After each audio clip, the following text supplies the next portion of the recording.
The cold wind howled through the abandoned mansion, making the broken windows rattle like the distant echo of a restless soul. Inside, darkness clung to every inch of the space, suffocating any light that dared to seep in. At the heart of this decrepit structure stood Lauren, her breath visible in the chilly air. She was a photojournalist, driven by curiosity and the lure of unsolved mysteries, and the infamous Danvers House had lured her with whispers of a terrible past.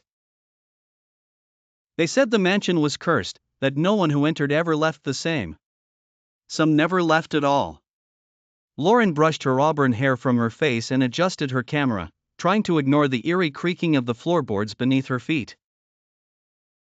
Her guide, an old caretaker named Edgar, had described the house as a labyrinth of sorrow.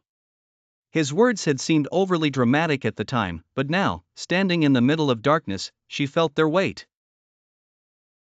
"Stay close to the walls," Edgar's voice echoed in her memory. "And if you hear whispering, never, ever follow it."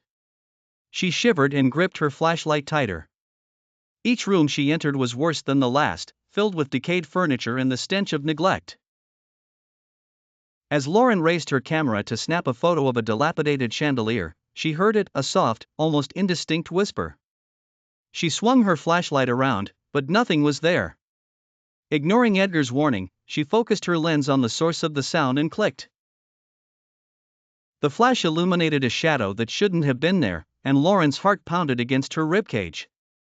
In the photograph, behind her reflection in the dusty mirror, stood a figure, a woman in a tattered dress, eyes hollow and pleading. Lauren turned swiftly, the beam of her flashlight cutting through the air, but again, nothing. She tried to steady herself, maybe it was just her mind playing tricks. But as she ventured further, the whispering grew louder, more insistent, forming words she couldn't understand. The walls seemed to close in, the temperature dropping further as if an unseen presence were drawing the warmth from her very soul. Suddenly, her flashlight flickered, casting dancing shadows that morphed into sinister shapes. In a panic, Lauren fumbled to switch it back on, but it was too late. The whispering was now deafening, and she felt a cold, bony hand wrap around her wrist. Her scream echoed through the halls, swallowed by the darkness. Somewhere in the depth of the mansion, Edgar sighed, another soul claimed by the house's unyielding curse.